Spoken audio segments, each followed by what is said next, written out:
Hello everybody and welcome to a brand new Elder Scrolls Online character build with me, Sherman. Today guys, I bring you the Ice Mage. Now this is something kind of unique, kind of different than what I've done in the past when it comes to damage dealers. And I know a lot of people are going to complain because of how this is built, but hear me out and let me explain. So before I get started, of course, the disclaimer, everyone knows this. This is a roleplay casual type build. It is not meant for meta in any way. Now that that's out of the way, let me give you a little background on the Ice Mage. So the idea for the Ice Mage actually originated a long time ago when Wardens were first introduced.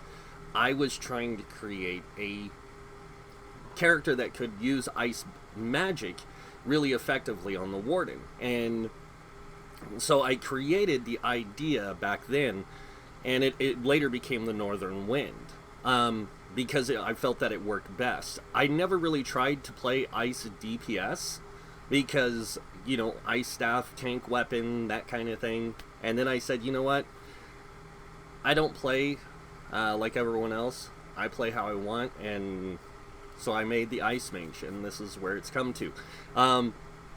So this is actually the first release where it's not in PvP. This is actually a PvE primary build, and it is a damage dealer. Primary. It can be a tank and a healer if it needs to be, and it works as any of those. So, let's go ahead and get started by taking a look at the character. As you can see, we are a High Elf Warden. We are the Ice Mage character. We do have 64 points in a Magicka. That gives us 32k Magicka, 18k health, 12k stamina. You can get more Magicka out of this if you want to use Inner Light. That's up to you. This thing still pulls pretty decent DPS. You can see our mag recovery's coming in at 1604, and we have a 596 stamina recovery, which is pretty decent for being a Magicka-based character. We do have a 2569 spell damage with a 49% critical that is unbuffed, and we do have a 29% weapon critical with a 1535 weapon damage. Now, this character is primarily made to be a magic user, so they don't use a lot of stamina-based abilities, except for when they're playing certain roles, like tank or healer. They might take on some stamina abilities for protection use, or for heals, or different things. Alright, we are using the Thief Mundus Stone for higher DPS, and we are using Witch Mother's Potent Brew for the mag recovery, max Magicka, and max health. Now, before I go any further, to play this as a tank, you take all these points out of here and you dump it into health. You take all the points out of here and leave it in Magicka to play it as a healer. Okay, you don't need to do a lot of changing around with this one. So this can play a tank, a healer, and a damage dealer, all Magicka based. So, now moving on, let's take a look at our gear. So as you guys can see, the potions we use when we're tanking are tripots. When we're damage dealer or healer, we use the spell power pots. And then we also used Witch Mother's Potent Brew for when we're playing damage dealer or healer. Now, like I said, you can use Inner Light on this thing if you want, and that works out really well. So as you can see, I also have a lightning staff and a restoration staff for when I play healer. But we're not a healer, we're a damage dealer, so let's get into the sets. Our first set is Ice Hearts. Ice Hearts is an amazing set for anyone wanting to be an ice damage dealer, because this allows you to get up close and personal, because it gives you a damage shield, and anytime you deal critical damage, you gain that shield. So let's go over this set. 1 piece, spell crit. 2 piece, when you deal critical damage, you have a 20% chance to gain a damage shield that absorbs X amount of damage for 6 seconds. While the damage shield holds, you deal X amount of frost damage to all enemies within 5 meters of you every second. This effect can occur once every 6 seconds. So the nice thing about this setup is not only does it give you that protection and stuff to play tank, it also gives you that damage capability to be more damage dealing orientated. So it's really nice. The next set we're using, of course, is Julianus. Should have been a given. This is a really good set for this. Because of the 2 piece gives you spell crit, the 3 piece gives you max Magicka, the 4 piece gives you spell crit, The 5-piece gives you more spell damage. Now, this does give you a little bit, I think, a little bit more spell damage than Hunting's Rage gives you weapon damage. I'm not exactly remembering for perfection there, but yeah. And it's really cool. This is a really good set. Now, this set might look like it's a heavy set, but it's not. We are actually in 5 light pieces, 1 medium, 1 heavy. Okay? And we're going to go over the traits and enchants here in a second, but let's go over the next set. The next set we're using is called the Icy Conjurers. Icy Conjurers is a very powerful set. 1, it gives you max magicka. On the 2-piece, on the 3-piece, it gives you spell damage. 4-piece gives you spell penetration. And then the 5-piece, applying a minor debuff to your enemy summons a non-reflectable Ice Wraith that will charge your enemy, dealing X amount of frost damage over 8 seconds. This effect can occur once every 12 seconds. Now, a lot of people are going to wonder, how are we going to apply debuffs with this? I'll show you guys when we get to the skills. But let's go ahead and talk a little bit about this. Also, Chilled is a minor debuff. So, now that you guys have seen the sets, let's go over the enchants and traits on the armor. Then we'll go over the traits and enchants on the jewelry, and then the weapons. Starting with the helm, we have Nirnhoned.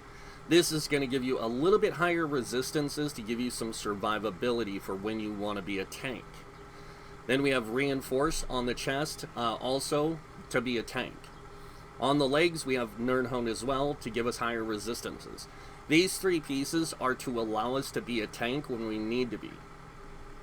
Our primary role is damage. So our smaller pieces are all divines. So on the big pieces, you can see we have Tri-Stat enchants. This is going to allow us to hybridize. If we want to go more magic stamina, we can change Julianus out for Hunting's Rage or something, and we can use a melee weapon with magic still. It's not going to be as effective, but it still works. Now, on the smaller pieces, we have 4 small pieces, all divines with max magicka. This is going to give us that ability to play higher into magicka. Less into stamina. The stamina is primarily there for when you tank. You need to block, you need to dodge roll, you need to break free, that kind of stuff, even though we are using dual eye staffs. Alright, moving on now to the jewelry and the traits. So on the first one, we have a Trirune spell damage enchant. The Trirune is to allow us to hybridize. Same thing with the next one, Trirune spell damage, hybridization. And then we have our third one, which is infused with a magic recovery.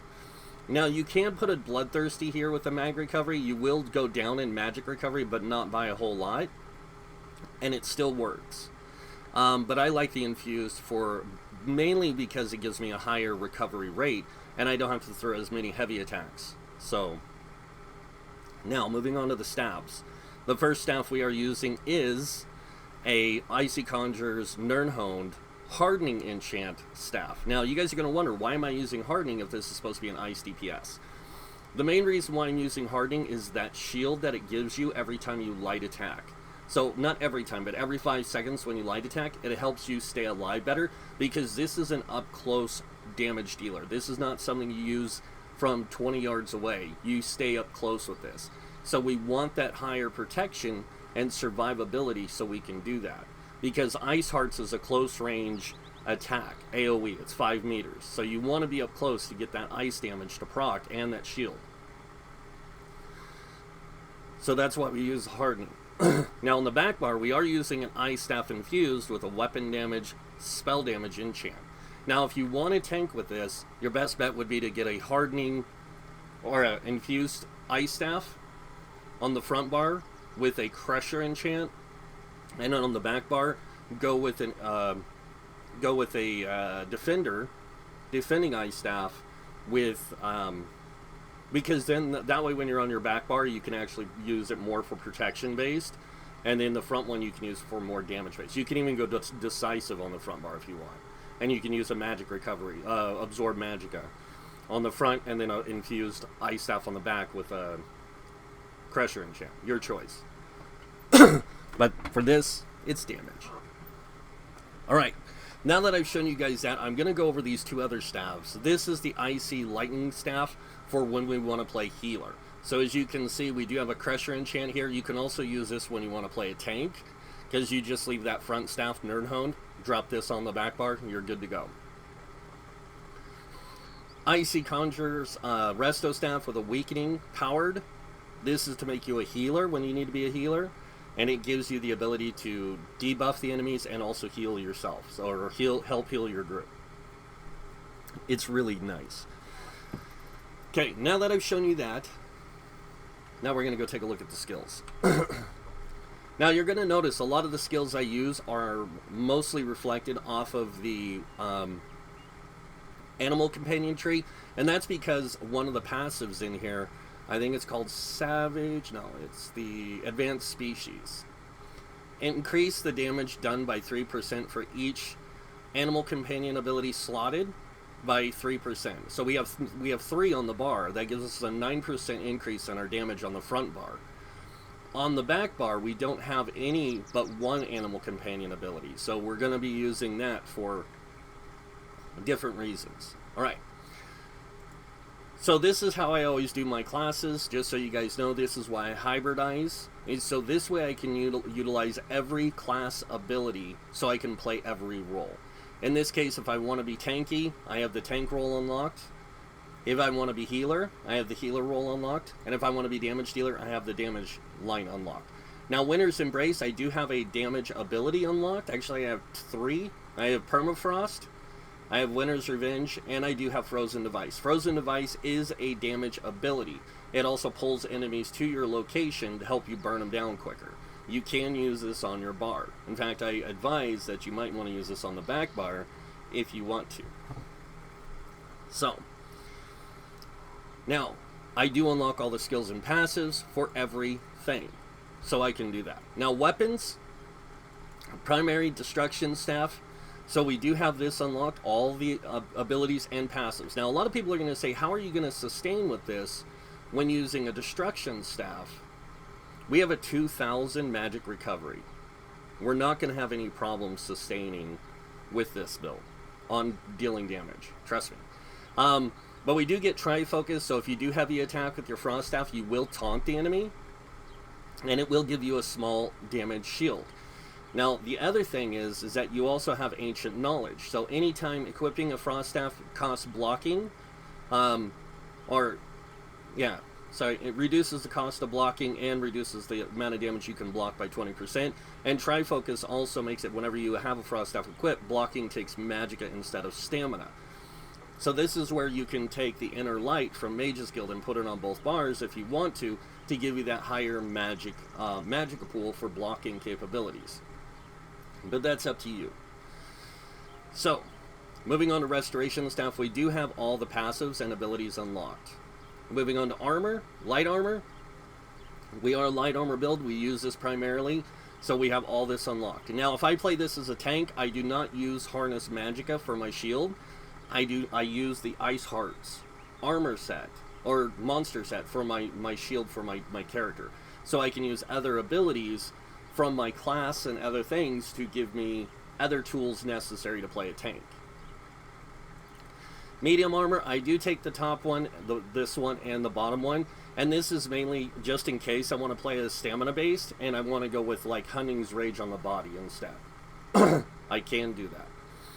Now, heavy armor, we have 3 pieces, 3 of these unlocked because we are wearing 1 piece of heavy armor, and we can take advantage of these for when we're tanking. Same with one of the light armor paths with spell warding. We can actually take advantage of that while we're tanking. Now, moving on to world skills, soul magic. You can be a vampire with this. You can be a werewolf, whatever your choice, your preference of play is. I prefer it without.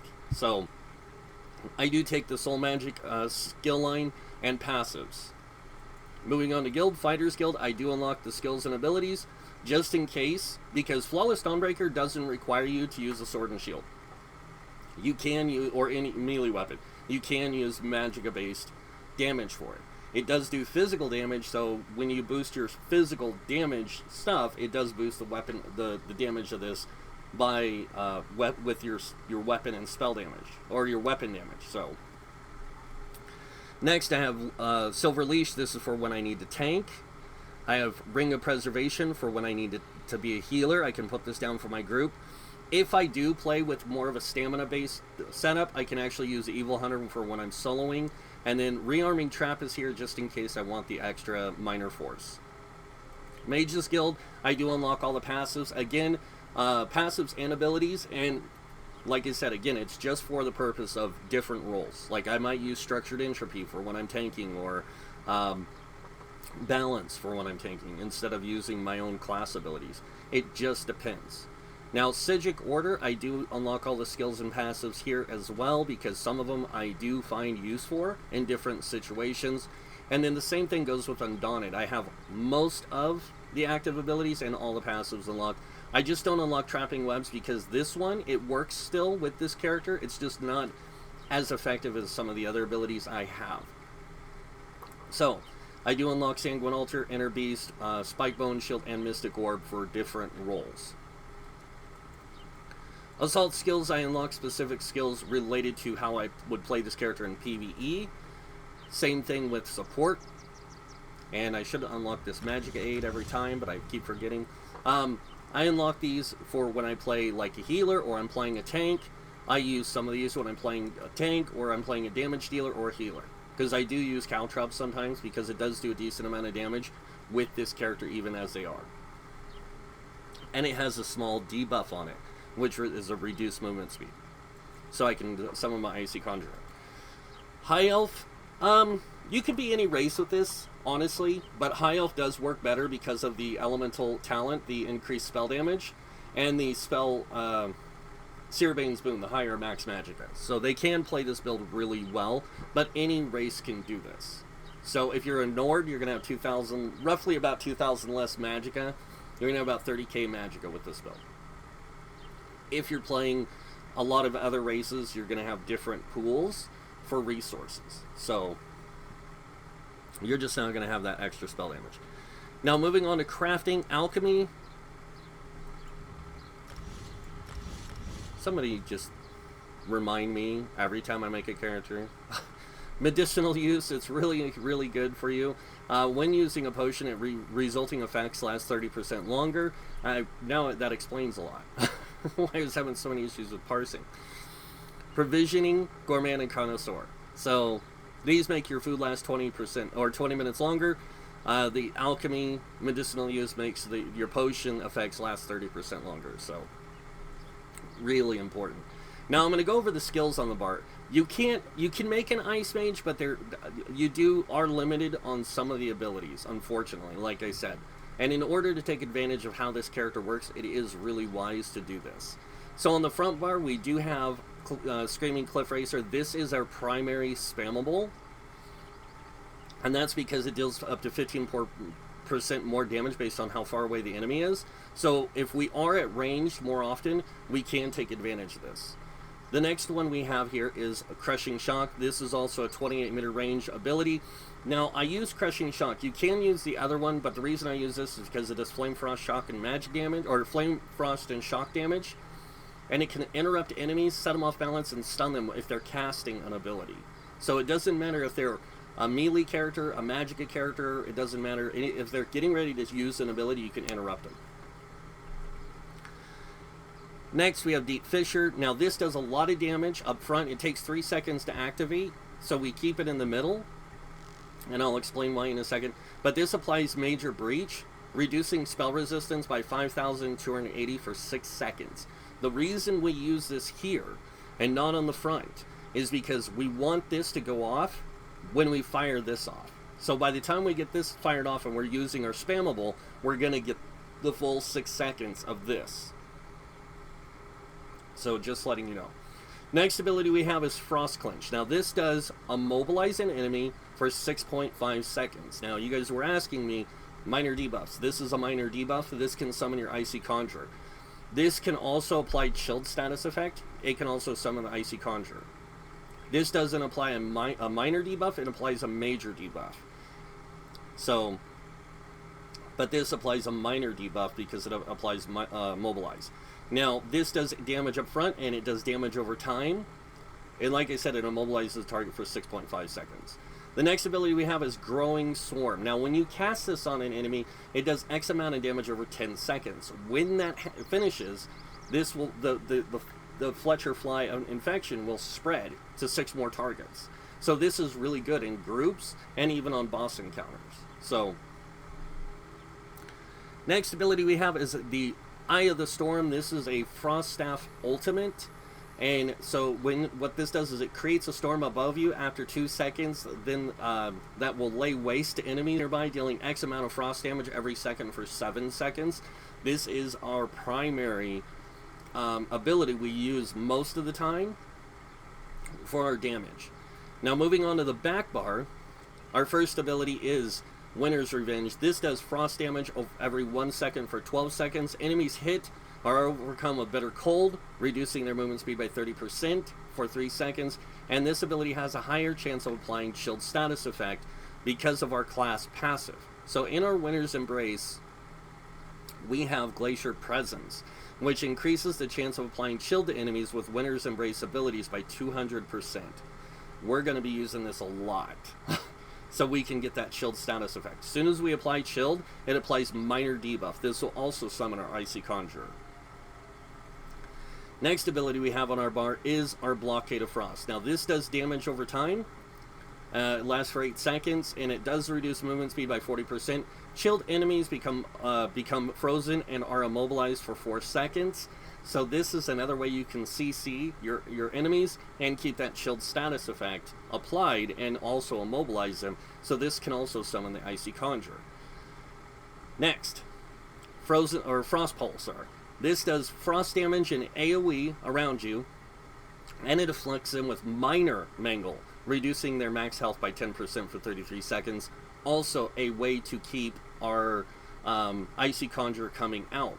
So we use this as well. Now when you're in fights with trash, this is a great skill to use as a spammable. Now the next ability is a floater spot. You can either use this Elemental Drain, which puts Major Breach on the enemy. It also gives you Minor Magicka Steal for you and your allies. Now the reason I use this is for the Minor Magicka Steal. I could care less for my Major Breach because I'm going to get Major Breach right here for the abilities that are going to be more effective for me. Now this does help to get that and keep that Major Breach applied for 24 seconds, which reduces enemies' spell resist by 5,280. So that's really nice. It also applies, like I said, the Minor Magicka Steal, which gives you 300 Magicka back every second when dealing damage to an enemy, and that is any damage you deal. So that means that's damage with Pulsar, Wall of this, any of your ticking damage, all that stuff. The next ability we have is Blue Betty, and I'll explain what to put there where Elemental is when we're done with the Blue Betty. Blue Betty gives you 5,376 Magicka back over 27 seconds and grants you Major Sorcery, increasing your spell damage by 20%. When the Netch is summoned, it removes 1 negative effect from you. This is an instant cast, and it can be cast without any resources as many times as you want. So if you get any negative debuffs, you can use this to remove them.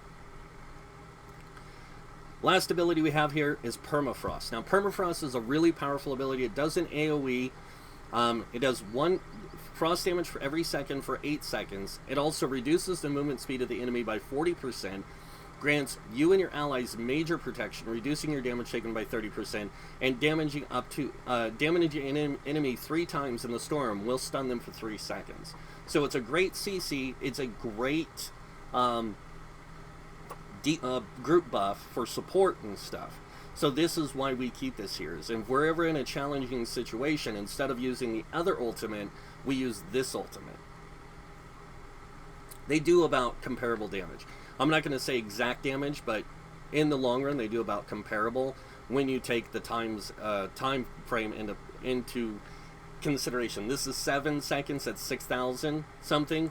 This is 8 seconds at 4,000 and something. And if you're critting, the other one will do more damage. That's why we primarily use it. And we use this one only when we need the major protection, pretty much.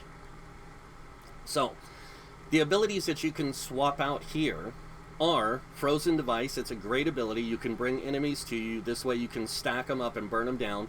It does do frost damage when it summons them, and it also immobilizes them for 3 seconds. It also applies Major Maim, reducing their damage done by 30% for 4 seconds. And you can have 3 of these out at any given time, so you can set multiple traps. It's really good. Crystallized Slab is another one I like to use. because this one will create a shield that absorbs up to 30,000 in damage from 3 projectiles. It'll also restore magicka, and it launches an icy bolt back at the enemy, dealing X amount of frost damage. So this is a really good one you can use. Alright, now that I've shown you guys that, we're going to take a look at the CP of this build, and then we're going to take a look at parsing for this. So moving on over here, taking a look at the red CP first, we have 56 in Ironclad. This reduces damage taken from direct damage attacks by 20%. We do have 18 in the spell shield. This increases your spell resist by 1729.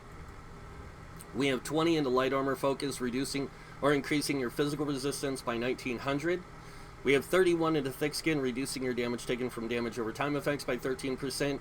We have 43 into hardy, reducing your damage taken from physical poison disease damage by 10%. 43 into elemental defender, reducing your damage taken from flame, frost, shock, and magic damage by 10%. And then in this tree, we have 40 into bastion, increasing the effectiveness of your damage shields by 16%. This is necessary, okay? 19 in a quick recovery, increasing your healing received by 5%. And then moving on to the green tree, we have 40 into warlord, reducing your break free cost by 16%. 16 into sprinter, reducing your sprint cost by 10%. 16 into bashing focus, reducing your bash cost by 16%. And then moving on over here, we have 75 into arcanus, increasing your mag recovery by 14%. And 43 into tenacity, increasing your magic and stamina return of fully charged heavy attacks by 10%. We don't do a lot of heavy attacks with our ice staff when we're doing content.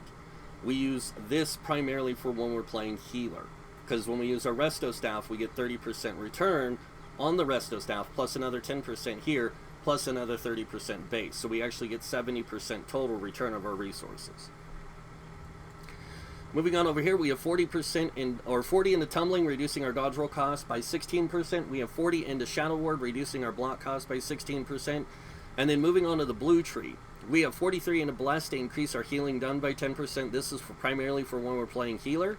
When we're playing damage dealer or healer, we have 56 in Elfborn, increasing our critical damage and critical healing with magic abilities by 20%. 56 in elemental expert, increasing your flame, frost, shock, and magic damage by 12%. We are a warden. We get 5% magic damage and 5% frost damage increase. So this applies to all of our abilities. So we get 17% increase in magicka damage and frost damage. Moving on, we have 35 in the staff expert. This increases your light and heavy attacks done with destruction staff, restoration staffs, and overload from the sword by 20%. We also have 40 in the master at arms, increasing your direct damage done by 16%. And then over here we have 40 in the thaumaturge. This increases your damage done with damage over time effects by 16%. Now, a lot of people have been asking me lately, why do you do 35 and 40 here? When you play a tank, your primary damage sources is going to be heavy attacks.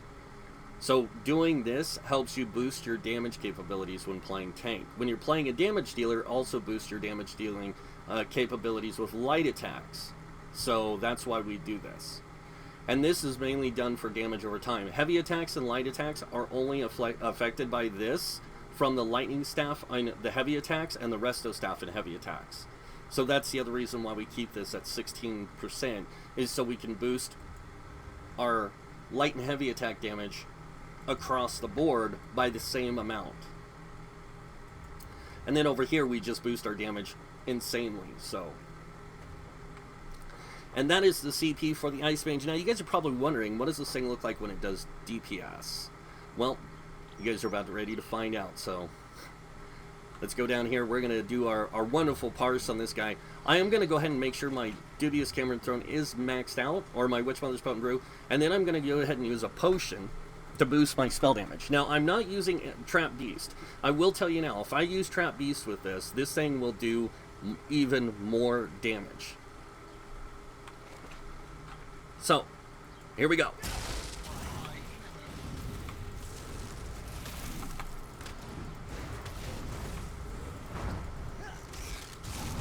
Oops. I am going to use the Force Pulse to just DPS him down. And as you can see, I did about 20k DPS. Now, on a good good parse, I can usually do about 25 to 30k DPS on the little guy. The reason I did so bad that time was because I made a lot of mistakes. I forgot to have my betting etch up. I forgot to apply the debuff right away, all that stuff. So we're going to do it on this one, and this way you guys can see how much greater DPS it can do. This I should be able to get closer to 35, almost 40k DPS.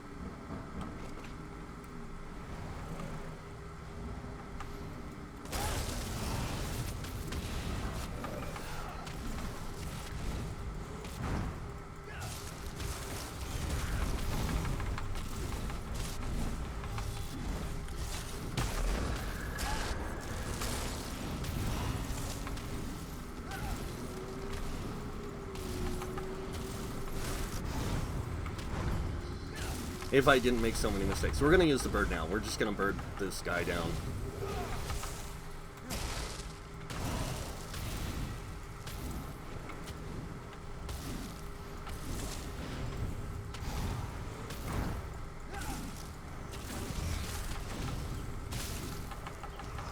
And I really did start screwing up there in the end.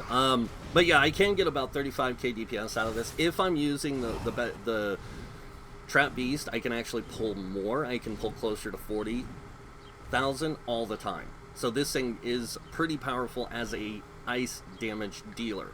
Now I am going to do the usual thing where I show you guys the parsing stuff. As you guys can see though, with the magic aside, we have 4,262 spell damage with 65% spell crit, 70% spell critical damage, and then 6,371 spell penetration all the time. If you look, this is on the big guy. So on the big guy, we were pulling about 26,000 with our Cliff Racer. We are doing 12,000 with our light attacks, 19,000 with our Eye of Frost, 34,000 with this. This thing is pretty bestial. So our Frost Pulsar also was doing about 17k. Now on the small guy, because we didn't have all the buffs and everything like we did on the big guy, you can see that some of our abilities did a little bit less damage because of how this works compared to the bigger one. So if we go through here and we look, our Deep Fish only did like 14k, our Screaming Cliff Racer did this. Now like I said, I'm going to show you guys one more parse, but this time I'm going to use the Fighters Guild, and I'm going to put this on the back bar. I'm just going to move all this stuff over, and I'm going to show you a quick parse on this little guy down here, just so you guys can see how powerful this can be. I do gotta wait now because I forgot that I have the buffs from the big guy, and as you can see, when you have the buffs from group mates and everything, you have 34,000 stamina or magicka, 19k health, and then 13k max stamina, and that's really good for the setup that we're going for. But let me go ahead and let this run out. My bad. I make mistakes all the time. Don't freak out. And then I'll just do a quick parse on this little guy, like I said. And when I do the quick parse on this little guy, you're going to see a huge difference because I have minor force, pretty much 100% uptime.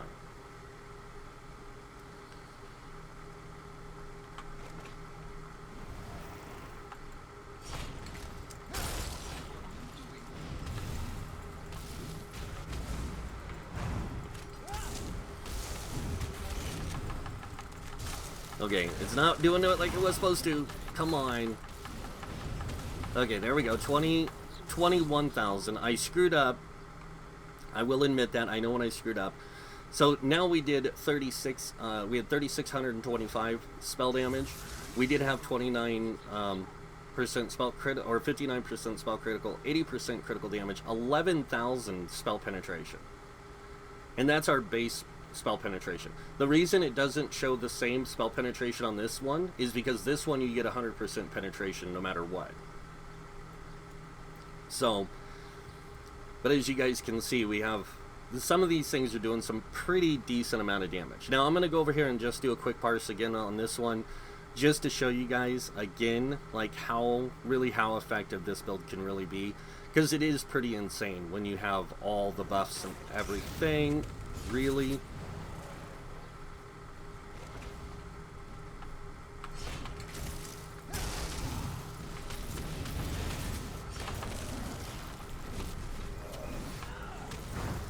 Stupid bug.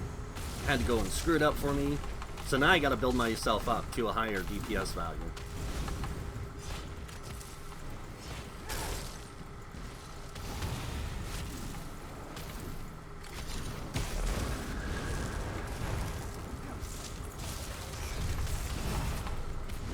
Oh, bird, bird, bird, bird, bird. Where are you at?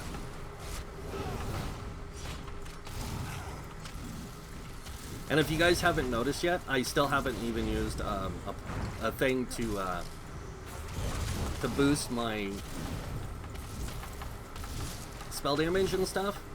Okay, now I'm getting up to 30k. So that time I did about 30,000.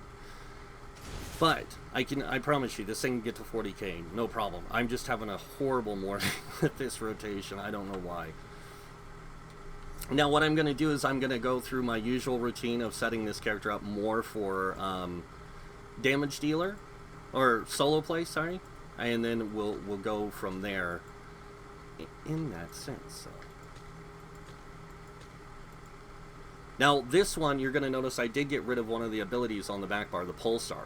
The reason why is because I'm actually going to move Pulsar to the front, and I'm going to replace it with another ability, because we're going to put this on the back bar so we have a resistance buff. On the front bar, I am going to be switching out two abilities. We're going to be switching out the Swarm and this, and I'm going to put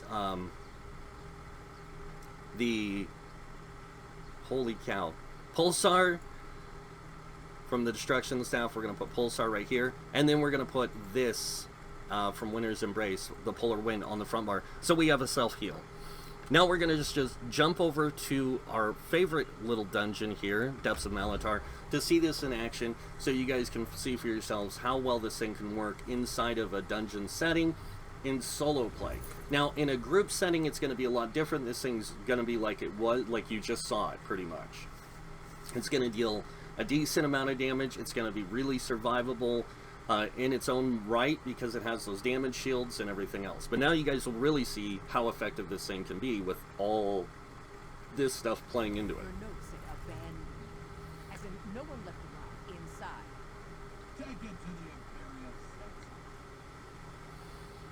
Now in here I can heavy attack because I'm in here solo. If I was in here with a group I wouldn't want a heavy attack, so...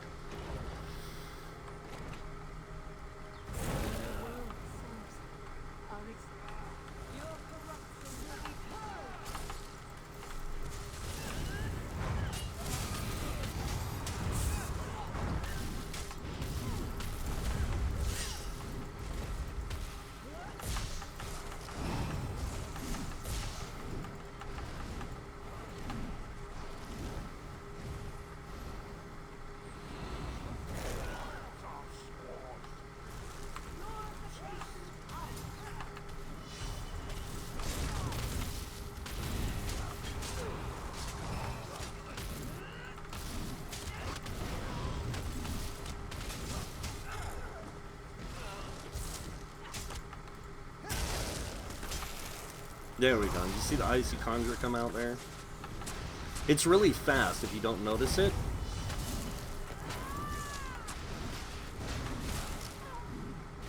Stay dead. I see you walking over there.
And he goes into hiding. Skulking around in the dark. And of course you guys know what's going to happen to me. I'm going to die.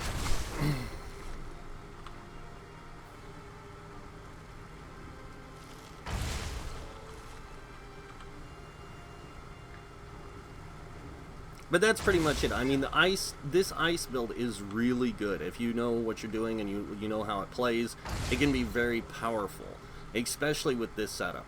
Now, another one that you can use is you can use the Iskramir. Iskramir is a pretty good, decent set to play an ice damage dealer, but I like this one a little bit better because it's mostly spell damage that it gives you, and it gives you that more spell penetration.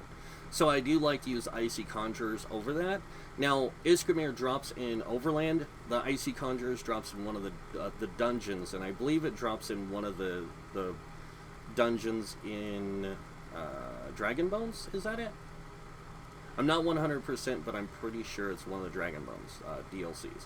And you can get it in the jewelry and the weapons by playing on normal to get the weapons and get the jewelry in blue, and then play it on veteran to get the other stuff in purple. Or you can just upgrade it yourself. So, but that is it for the Ice Mage, guys. I hope you guys liked it. It is one of my more favorite fun builds that I've made over the past little bit, and I do enjoy it. And like I said, if you also want to boost up the max magic of this character, you can by using the Mage's Light, Inner Light. And you can put this on both bars, and that will boost your max magicka up to 34,000. So, not a whole lot more, but it's enough. But that's pretty much it for the Ice Mage. Hope you guys liked it. I love this build. I'm pretty sure some of you will. And that leads me to the next thing, which you guys know what that means. If you like this video, go ahead and hit that like button. If you guys want to see more videos by me, you can subscribe. Other than that, I want to thank you all for watching. Until next time, have a wonderful day, and this guy might see you in game. Bye.